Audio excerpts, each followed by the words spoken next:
안녕하세요. 공부하기 싫어가지고 영상을 켜봤어요. 오늘 혈액응고 과정에 대해 배울 거예요. 혈액응고. 혈액응고 과정에 대해서 처음 배웠을 때 무슨 팩터가 뭐 이렇게 많고 뭐 이렇게 복잡하고 뭐 어쩌자는 것이 뭐 이런 그림들 많이 보잖아요. 이런 그림들 보고 저도 처음에 되게 착잡했는데 뭐 지금도 혈액학 공부할 때 착잡하긴 한데 이 내용들을 조금 차근차근히 이해하기 쉽게 설명해 볼게요. 우리 응고가 왜 필요해요? 우리 혈관이 찢어지거나 다쳤어요. 우리가 혈관이 찢어지거나 다치면 내피세포가 손상되겠죠. 그러면 이 내피세포가 손상된 거를 땜방해야 될 거 아니에요. 밴드를 붙여야 될 거 아니에요. 그래서 첫 번째로 할 수 있는 게 혈관을 수축시킬 수 있겠죠. 그러니까 찢어진 부분을 좀 좁게 하는 거예요. 혈관 수축을 할 수 있는데 그거는 엔도셀린이라는 애가 매개해준다. 그래서 얘를 막는 고혈압 치료제도 있는 걸로 알고 있어요.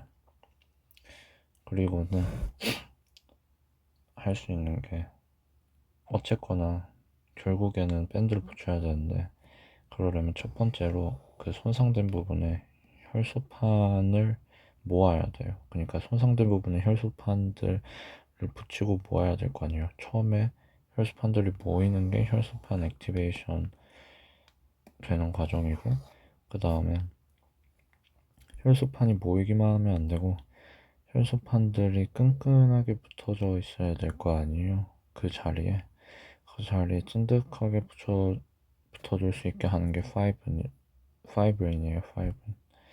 그러니까 약간 그물처럼 모여있는 혈소판들을 이렇게 그물처럼 뭔가 잘 떨어지지 않게 밴드를 붙여준다 하는 거라고 생각하면 돼요.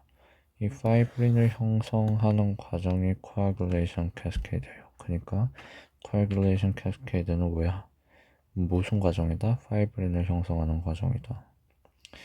그러면 어떻게 형성되냐? 라는 건데 coagulation 팩터들이 작용을 하면서 결국에는 파이브리노젠을 파이브린으로 바꾸게 된대.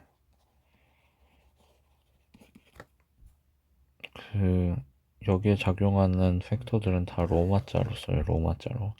로마자로 써야 되는데 제가 로마자 쓰는 게 너무 힘들어서 이후 수업에서는 그냥 숫자로 쓸게요. 뭐 지금은 써놨는데 이런 팩터들 있잖아요. 다 로마자로 쓰고 이 coagulation 팩터들은 연구인자들은 자이모젠 형태로 혈액에서 떠돌아다니게 돼요. 얘가 자이모젠이 아니라 이 연구인자들이 액티브한 형태로 혈액에 떠돌아다니면 그냥 혈액에 계속 혈전들이 이렇게 스몬버스가 생길 거 아니에요. 그러면 망하겠죠. 그러니까 필요할 때만 활성돼야 되니까 평소에는 비활성화된 상태로 피해 돌아다닌다는 거고요. 얘네들이 액티베이트가 되는데 보통 어떻게 액티베이트가 되냐면 세린 프로티에이즈 작용에 의해서 액티베이트가 돼요. 그러니까 세린 프로티에이즈 때문에 액티베이트가 되면 본인이 세린 프로티에이즈가 되는 거예요. 그래서 또 다른 팩터를 액티베이션 시켜줄 수 있는 거죠. 그래서 연쇄적으로 액티베이션을 시켜주는 과정이 일어나게 되고 결국에 마지막에는 파이브리노젠을 파이브린으로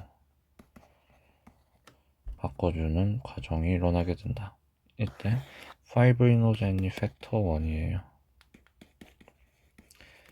그리고 파이브린은 결국에 활성화된 거니까 팩터 1A가 되는 거죠.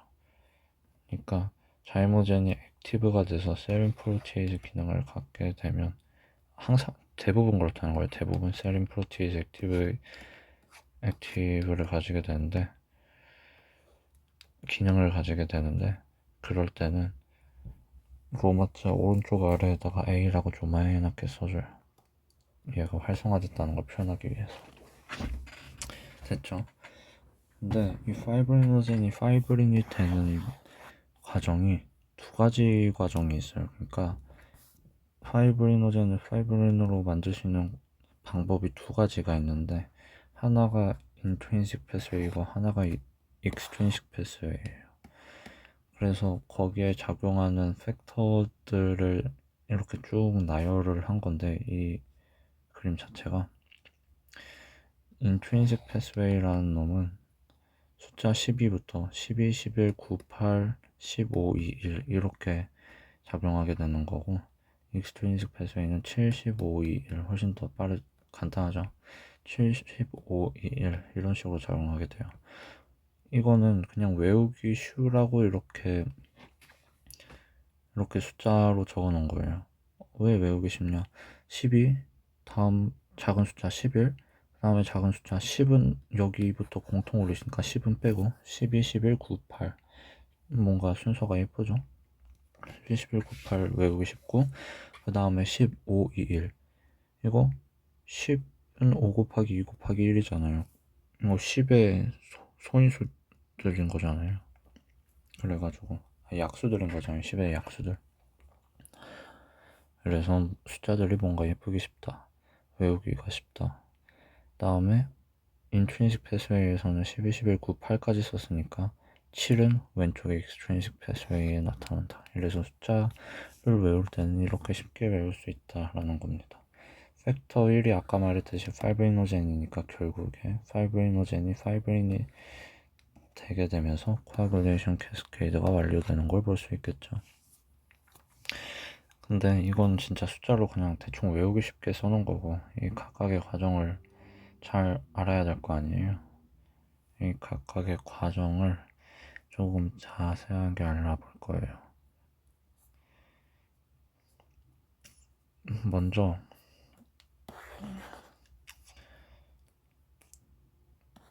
항상 말했듯이 파이브리노젠이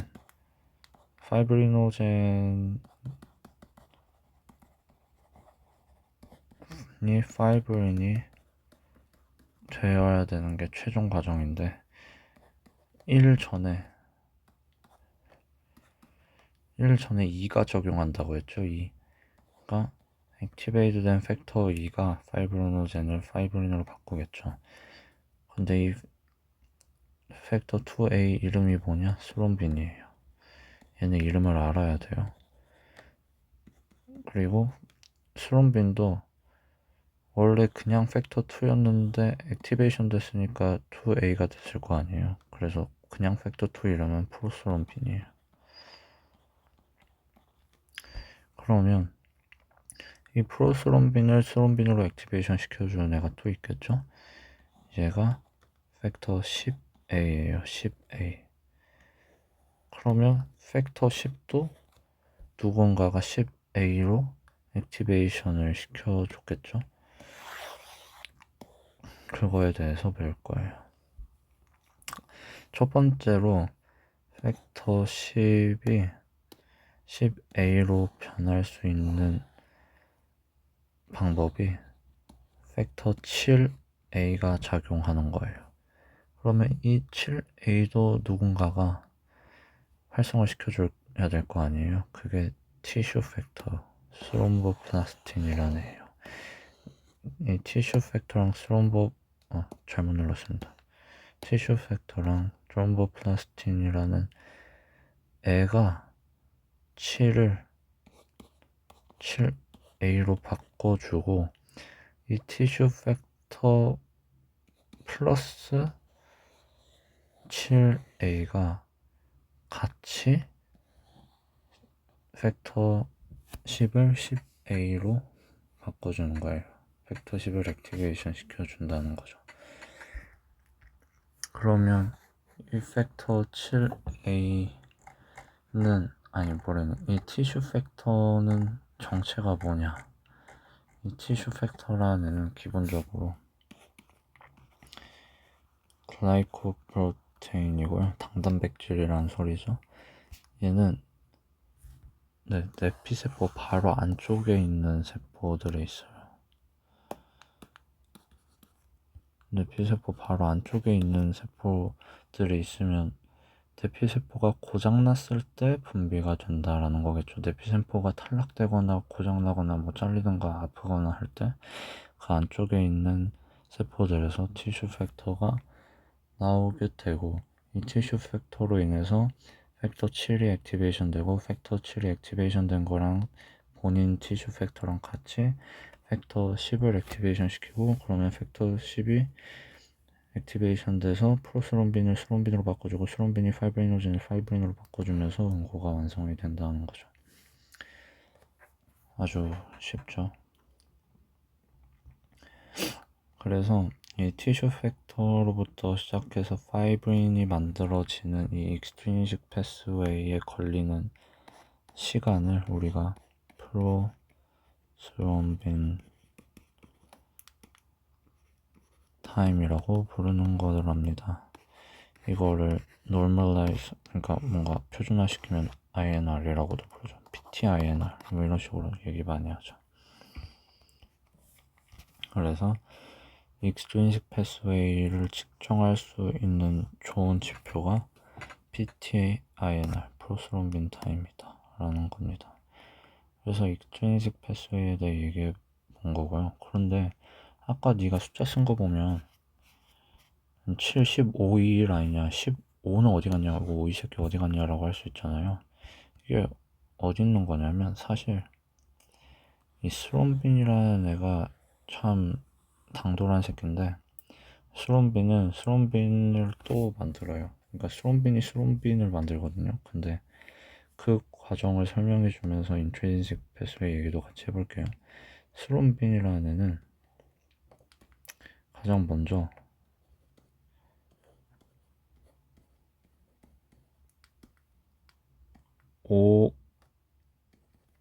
팩터 5를 액티베이션 시켜요. 스롬빈은 팩터 5를 액티베이션 시킬 수 있어요. 그러니까 이 팩터 5가 팩터 10이랑 같이 작용을 할 수 있어요. 그러니까 팩터 10이랑 팩터 5랑 같이 작용을 해가지고 프로스롬빈을 스롬빈으로 액티베이션 시켜주는 거예요. 그러니까 자기가 활성화시킨 애가 자기를 활성화시키는 게 되는 건 거죠. 그래서 기본적으로는 팩터 10이 팩터 10 액티베이션 된 게 주 효소인데 팩터 5가 보조해 주는 역할을 한다고 생각하시면 돼요. 그래서 15, 2일에서 10과 여기 10과 5는 같이 작용을 하는 입장이고, 이 팩터 2가 팩터 5를 액티베이션 시켜준다 라는 겁니다. 그러니까 스롬빈이 팩터 5만 액티베이션 시켜주는 게 아니에요. 이 스롬빈이라는 애가 팩터 11도 액티베이션 시켜줄 수 있고 팩터 8도 액티베이션 시켜줄 수가 있어요. 그래서 이걸 그림에 표시를 해보면 스롬빈이 팩터 11을 11A로 액티베이션 시켜줄 수 있고, 다음에 8을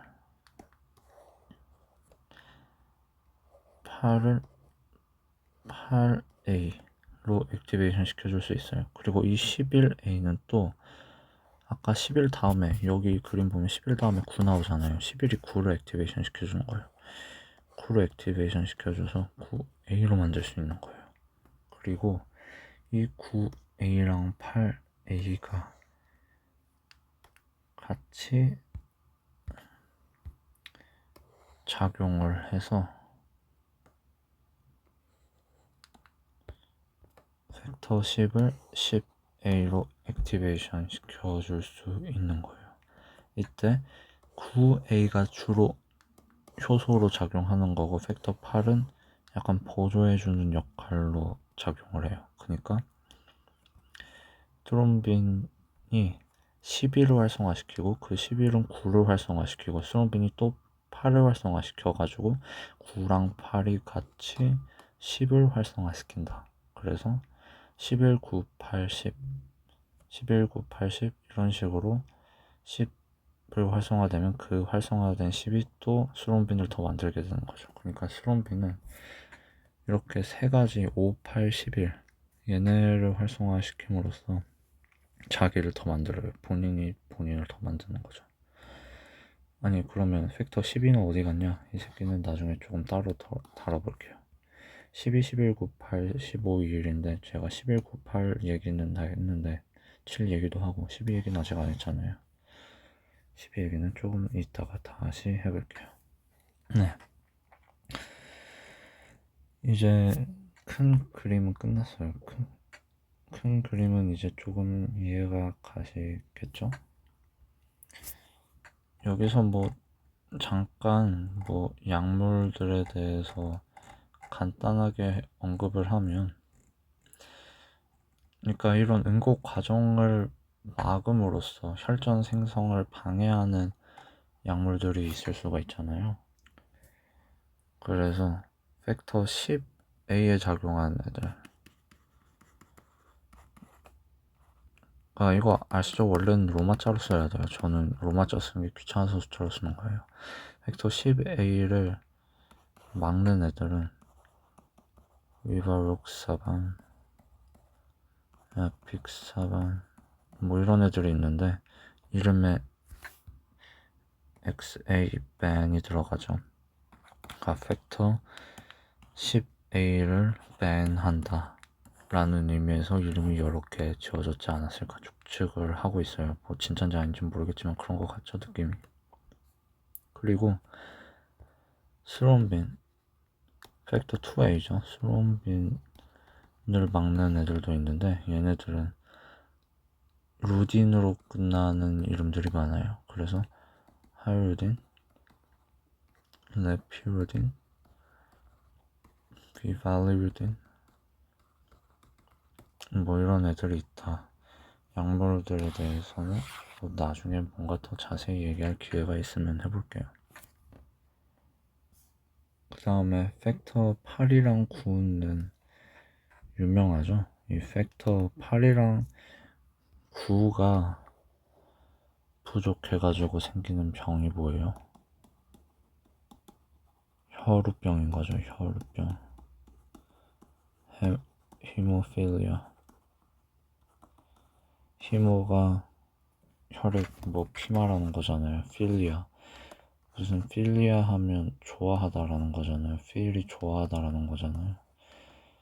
그러니까 응고 과정에 중요한 인자인 8, 9번 둘 중 하나가 없으면 8이 없거나 9가 없거나 하면 피가 잘 안 멈추는 거죠. 그리고 피가 잘 나는 거죠. 그게 혈우병 히모필리아라는 거예요. 혈우병도 뭐 혈은 피란 뜻이고 우는 버두자 피가 나의 친구다 뭐 이런 소리죠. 네, 이제 이 과정을 다시 보면 아시겠지만 인트린식 패스웨이랑 익스트린식 패스웨이 다른 게 뭐예요? 다른 게 10을 10A로 바꾸는 방식이 다른 거잖아요. 결국에는 10은 10A로 바꾸고 나서부터는 그 10이랑 5랑 같이 작용해서 스론빈을 만들고 그 스론빈이 파이브린으로 바뀐다는 거는 두 과정에서 모두 동일하잖아요. 그쵸? 그래서 10을 10A로 어떻게 바꿀 수 있냐, 뭐가 바꿔주느냐가 두 가지로 나눌 수 있다는 거예요. 8, 9가 바꿔주느냐, 7A랑 티슈 팩터가 바꿔주느냐. 근데 이 티슈 팩터랑 7A만 있어도 10을 10A로 바꿔줄 수 있고 8이랑 9에만 있어도 10을 10A로 바꿔줄 수 있는 게 아니라 추가적으로 인지질이랑 칼슘이 같이 필요해요.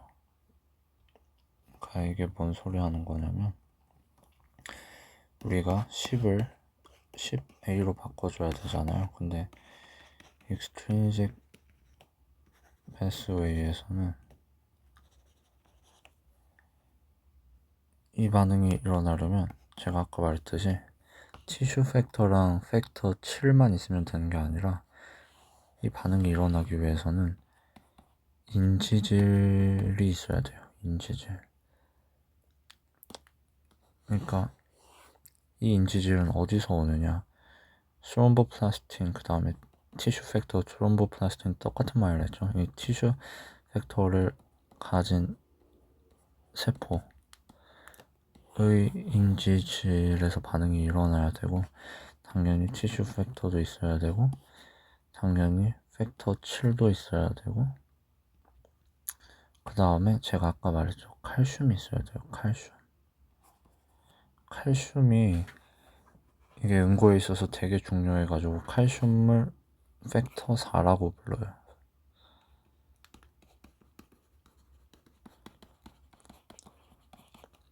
그리고 이것들이 이게 작용하기 위해서는 기질인 팩터 10이 있어줘야겠죠. 그러니까 요 컴플렉스, 그러니까 효소와 같이 작용하는 코팩터랑 칼슘이랑 인지젤이랑 그 효소가 작용하는 기질이 모두 붙어있는 이 컴플렉스를 멀티 컴포넌트 컴플렉스라고 부를 수 있다는 거예요. 그래서 이 조합을 우리는 extrinsic Xase, 그러니까 10A를 말하는 거겠죠. 이걸 로마자 extrinsic 10A라고 불러요. 그러니까 여기서 인지질의 근원은 티슈 팩터 가진 세포라는 거고, 작용하는 효소는 팩터 7A, 얘가 효소가 되고, 코팩터는 제가 전에 말씀드린 것처럼 팩터 티슈 팩터가 되는 거고, 어떻게 보면 칼슘도 같이 작용을 해야 되고, 기질이 서브스트레이트가 팩터 10인 거죠. 자이모젠의 팩터 10. 그리고 얘가 결국에는 액티베이트 된 게 되겠죠. 그러면 이것처럼 intrinsic XA도 있겠죠. 그러면 intrinsic XA도 똑같이 생각할 수 있겠죠. 인지질이 있어야 되고, 팩터 8이랑 9가 있다고 했죠. 근데 9가 엔자임이고 8이 코팩터라고 했었죠.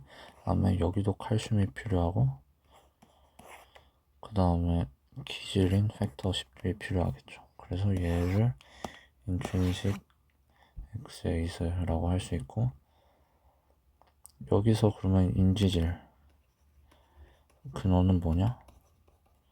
혈소판 말하는 거예요. 혈소판. 인지질 혈소판이고, 그 다음에 효소는 뭐냐? 효소는 팩터 9인 거예요.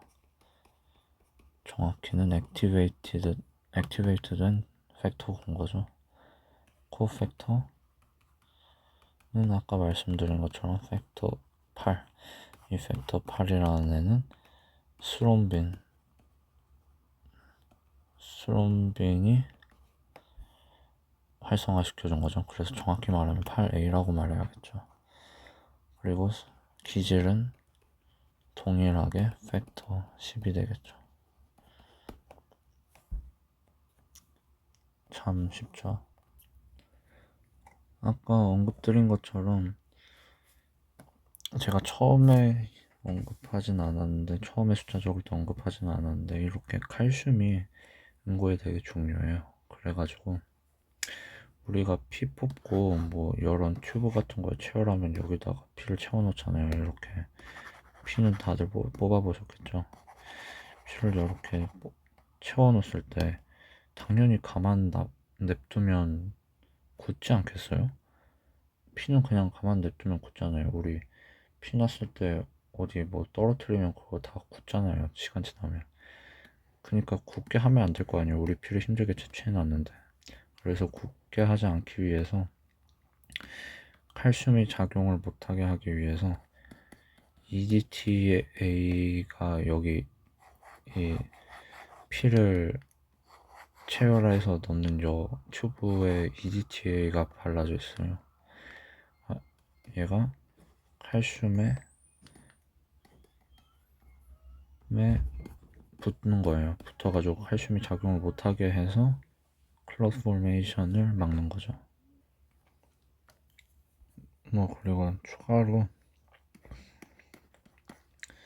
벡터 13이라는 애가 있는데 얘는 파이브린이 만들어졌잖아요. 파이브린 팩터 1A죠. 이 파이브린 크로스 링킹을 해줘요. 그러니까 이 구조를 조금 더 안정화시켜주는 역할을 하겠죠. 그래서 얘가 없으면 약간 피떡이 뭔가 조금 적절하지 않게 좀 이상하게 형성이 될 수 있고, 칼슘이 코팩터로 작용해요. 크로스링킹 할 때 칼슘이 코팩터로 필요하고, 그리고 또 얘도 스롬빈 이 과정을 액티베이트를 해줘요.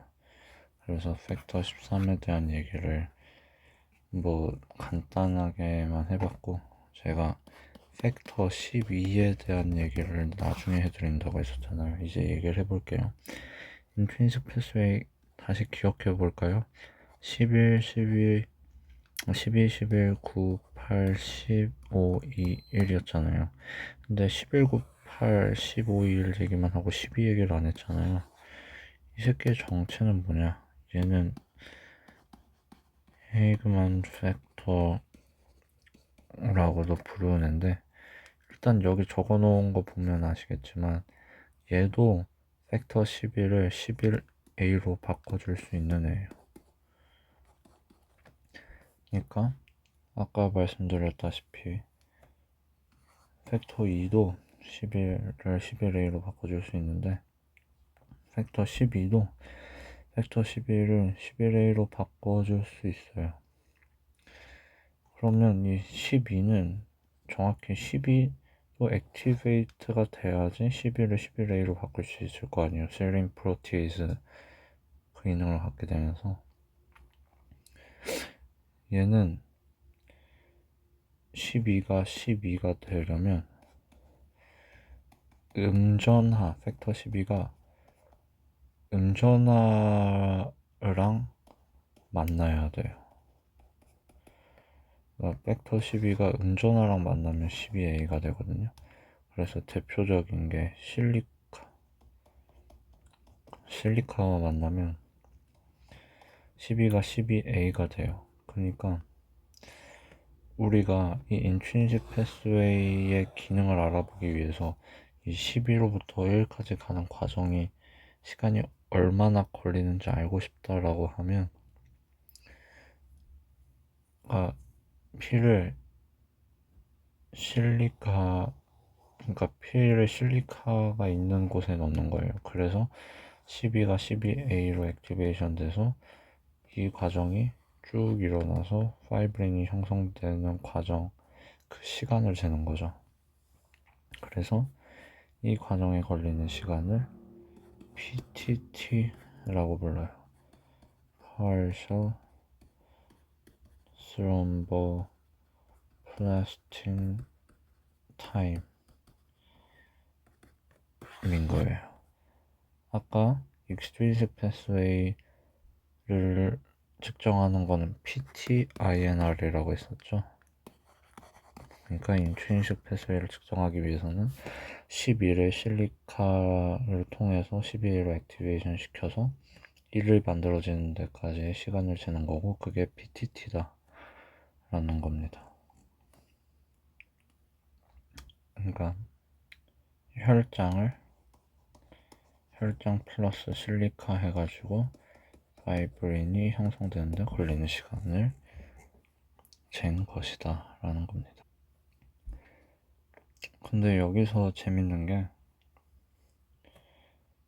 인트린식 패스웨이라는 제가 방금 설명한 이 과정이 카이닌을 요구해요. 그러니까 카이닌이 인트리식 패스웨이를 활성화시키는데 영향을 줄 수 있다라는 건데, 이 카이닌이 뭐냐면 얘는 펩타이드 호르몬인데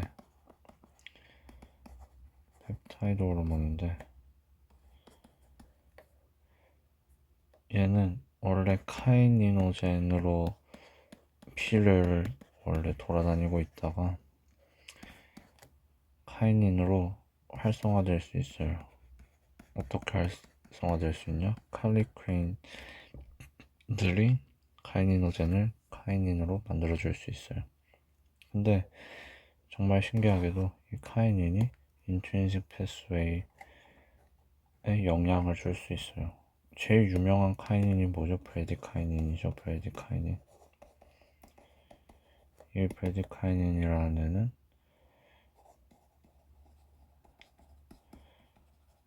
베소다일레이션을 유발하고, 그 다음에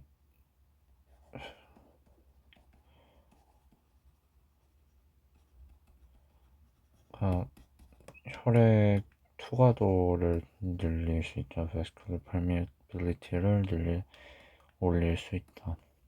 그 다음에 베디카인이 고통에도 관여를 하죠. 아픈 거, 염증 때 아픈 거에 관여하는 것 중 하나가 베디카인이죠. 근데 이 베디카인이 어떻게 비활성화되냐? ACE, 안지오텐신 컨버팅 엔자임, 안지오텐신 1을 안지오텐신 2로 바꿔주는 애 있잖아요. 그러니까 ACE라는 애가 베디카이닌을 비활성화, 그러니까 분해시켜 버릴 수 있다라는 거죠. 그래서 여기서 뭐 주제와는 조금 딴 얘기긴 하지만 에이스 이니비터들이 그래서 고혈압 약으로 좀 쓰이지 않아요. 이 에이스 이니비터의 중요한 부작용 중 하나가 브래디카이닌이 높아지는 걸로 인해서 엔지오이데마가 생길 수 있다라는 거예요. 왜? 브래디카이닌이 늘어나니까 vascular permeability가 늘어나잖아요. 그리고 또 웃긴 게 브래디카이닌이 C1 이니비터, C1은 보체 말하는 거예요. 보체, 첫 번째 보체 말하는 거예요. C1 이니비터들도 브래디카이닌을 없애버릴 수 있어요. 그래서 C1 인히비터리 유전적으로 없으면 이번에는 약물로 인한 것이 아니라 헤레디터리 엔지오이데마가 생길 수 있답니다. 근데 이게 어이가 없는 게 인트린식 패스웨이에 카이닌이 필요한 것도 있는데 카이닌이 만들어지는데 인트린식 패스웨이에 팩터 12 헤이그만 팩터가 필요할 수 있어요. 이게 뭔 소리냐? 팩터 12A가 프리칼리크레인을 칼리크레인으로 만들어줄 수 있어요. 이 칼리크레인 아까 뭐라고 했죠? 이 새끼가 카이닌을 만드는 애라고 했잖아요. 그러니까 브래디카이닌 이런 애들을 만들어준다는 거죠. 근데 이게 개 어이없는 게 프리칼리크레인이 부족한 사람들이 있는데 이 프리칼리크레인이 고장난 적은 사람들은 12도 액티베이션이 잘 안 돼요. 그러니까 아니 12가 이상하면 프리칼리크레인이 이상해지는 게 아니냐라고 말할 수 있는데 그것도 맞는데 반대 과정도 맞아요. 그러니까 얘는 살짝 음용 공동체 느낌인 거죠. 그러니까 12A가 떨어져도 당연히 이 과정에 의해서 칼리크레인이 안 만들어질 수 있는데 이 프리칼리크레인이 없는 경우에 12A가 되는 과정이 고장나요. 그러니까 이거를 좀 정리해서 써드리자면, 뭐 조금 자주 있는 일은 아니지만 프리할리퀸 부족이 있는 사람은 팩터 12a가 잘 안 만들어져요. 그래서 당연히 PTT가 12로부터 1이 만들어지는 응고 과정이잖아요. 이 PTT가 아주 높아져요. 근데 그러면 이거 큰일 났네. PTT가 아주 높아지니까 이거 응고가 잘 안 되겠나라고 생각할 수 있는데, 아무 블리딩 프로블럼이 없어요. 그러니까 팩터 12라는 애는 고장이 나도 문제를 일으키지 않아요. 참 오묘한 친구죠. PTT는 아주 높아져서 문제가 생긴 것만 같은데 팩터 12는 고장나도 문제를 일으키지 않아요. 애초에 팩터 11A가 팩터 11이 활성화될 때 팩터 11을 통해서 활성화될 수도 있지만, 제가 말씀드린 것처럼 기본적으로 스롬빈이 얘를 활성화시켜줄 수가 있잖아요. 그래가지고 팩터 12가 고장나도 딱히 피가 굳는 거에 문제가 없다. 그래서 팩터 12가 그래서 우리 몸에서 뭔 역할을 하나, 뭔 역할을 하는지 잘 모르겠어요. 저도 카이닌이랑 연결돼 있다고 하는데, 이것도 솔직히 그냥 제가 배운 걸 얘기하는 거지 왜 이렇게 되는 건지 잘 모르겠어요. 어쨌거나 이 카이닌 시스템이랑 팩터 10이랑 관련이 있다. 시스템이랑 관련이 있다 라는 건 알려주면 좋을 것 같아요. 그러니까 이 카이닌은 이 염증에 작용할 수 있는 애들이고, 이 팩터 12는 응고에 관련된 거잖아요. 그러니까 염증과 응고 사이에 약간 링크가 있다. 그냥 이런 느낌으로 기억해 주면 될 것 같아요. 얘네들이 염증과 응고는 같이 간다 라는 그냥 그런 정도로 이해하시면 될 것 같아요. 그러면 이제 이 coagulation cascade 과정이 막혀야 되잖아요. 그러니까 언젠가는 응고가 계속 되면 안 되잖아요. 이 응고가 계속 되면 그냥 온몸의 피가 그냥 굳어버리고 사람이 죽게 되겠죠. 그러니까 혈전이 생겼으면 해결이 다 되고 나면 혈전이 사라져야 될 텐데, 이 혈전이 어떻게 사라지는지에 대해서 얘기를 한 번에 하면 좋은데 제가 말이 느려가지고 벌써 40분 가까이 시간이 돼가지고 다음 영상부터 더 찍어볼게요. 감사합니다. 잘 주무세요.